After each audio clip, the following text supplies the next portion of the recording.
Welcome to the program. I'm Mark Imperial.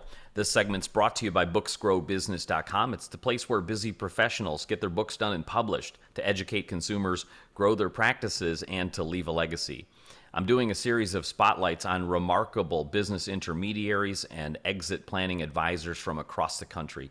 And joining me on this segment is Isaac Cohen. He's the CEO and founder of Bedrock Wealth Strategies. Isaac, welcome to the program. Thanks, Mark. Thank you for having me. Isaac, tell us a little bit about your work and tell us specifically who are the types of clients that you specialize in working with and helping?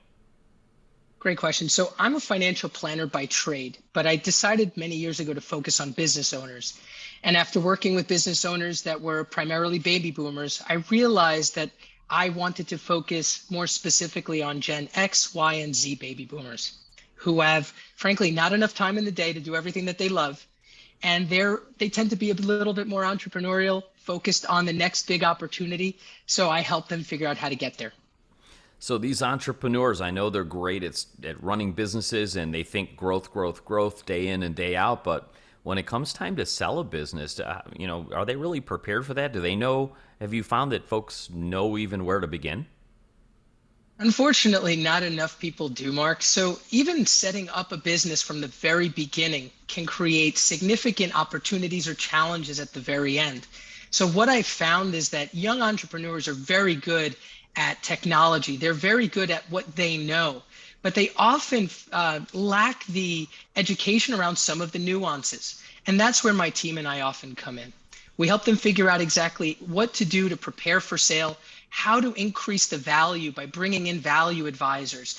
We have CPAs on our team as well as CFAs and CFPs to make sure that their personal plan is squared away so that they don't have to worry about anything other than growing their business, selling their business, and finding that next awesome opportunity.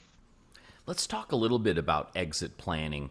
Where does that fit in regards to the sale of the business and like what many folks don't even know that the services of an exit planning advisor even exist. Can you kind of give us that 10,000 foot view on what you specifically Sure. help them with? Sure. So I would be considered the advisory team or the quarterback of the exit planning process. So I'm typically the person that comes in, and I like to call myself the cradle to grave advisor, because what I will do is I will come in at the infancy of the business, typically when the business is anywhere between 3 and 5 years. And it's definitely in growth mode. They're growing very aggressively. Often they're already profitable, but not always. But the business owner already sees the writing on the wall. Whether he or she is just running out of time in the day, wants to spend more time with their family, or is already found a new passion project that they want to work on. My focus is on figuring out what team members need to be brought into the picture so that we can increase the value, take away some of the responsibilities of the business owner, making it more attractive for sale. And when the business owner is ready to sell, not only have we already personally planned their personal planning, but we've personally planned their exit and the next steps too. So they have a roadmap to get from here to there with the fewest bumps in the road.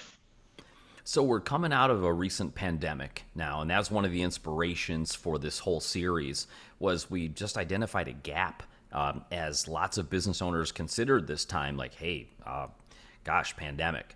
Is this a good time to sell? They're thinking about selling their business, but they're also wondering, is it a good time to sell? What have you found out there in your experience and what you've seen? Is this a good time and a good opportunity to sell a business today? So it can still be a very good opportunity to sell. But Mark, as you clearly pointed out, we're in a very different environment financially than we were just a year ago. Now, I will tell you that as we've seen in the stock market, where companies with high multiples have lost a lot of value, those growth stocks have fallen out of favor. In some cases, high growth companies have also lost some of their steam when it comes to the sale process. But there are so many wonderful opportunities between private equity, venture capital, investment bankers are still finding buyers for these great businesses. But the business model needs to be strong. And frankly, the other thing that's really important is the business owner can't be the most important person on the team any longer.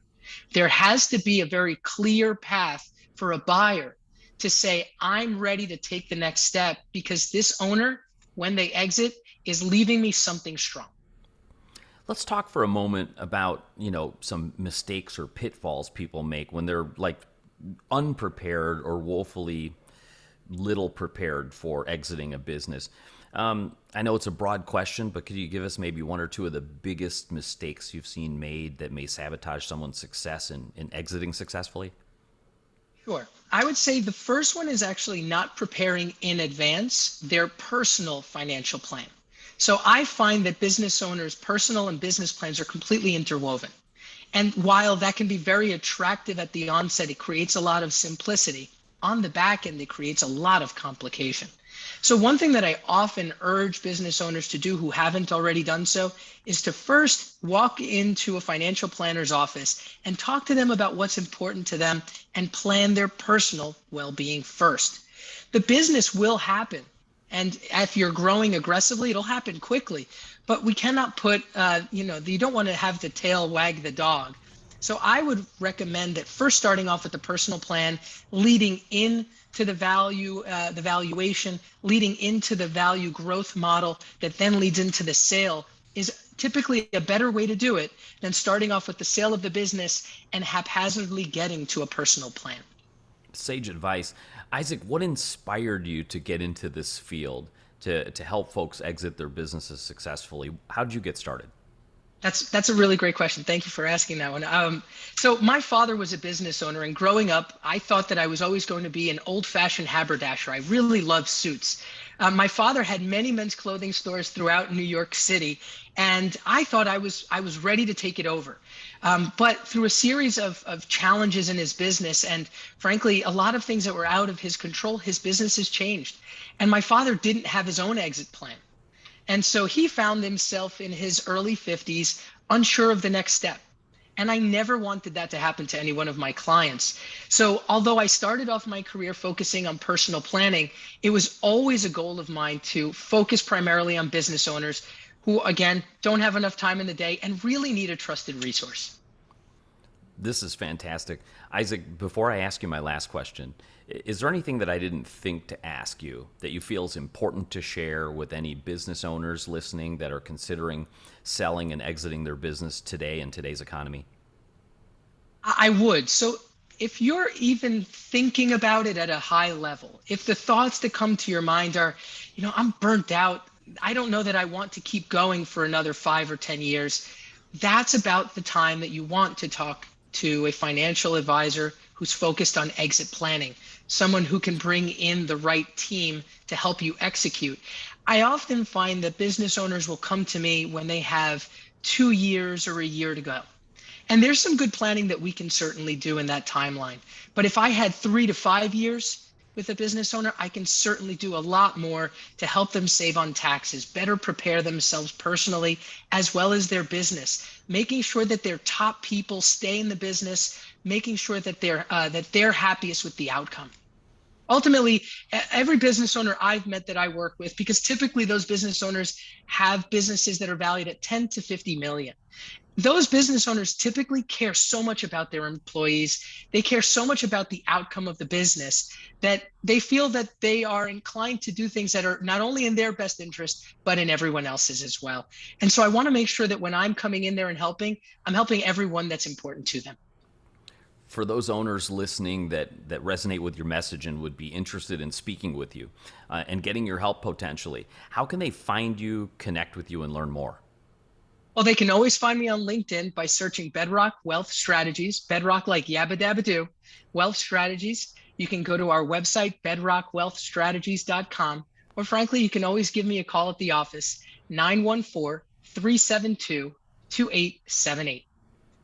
Isaac, this has been terrific. I really appreciate you taking the time to share with my audience today, and I wish you continued success for you and for all of your clients. And the same for you, Mark. Thank you so much for your time.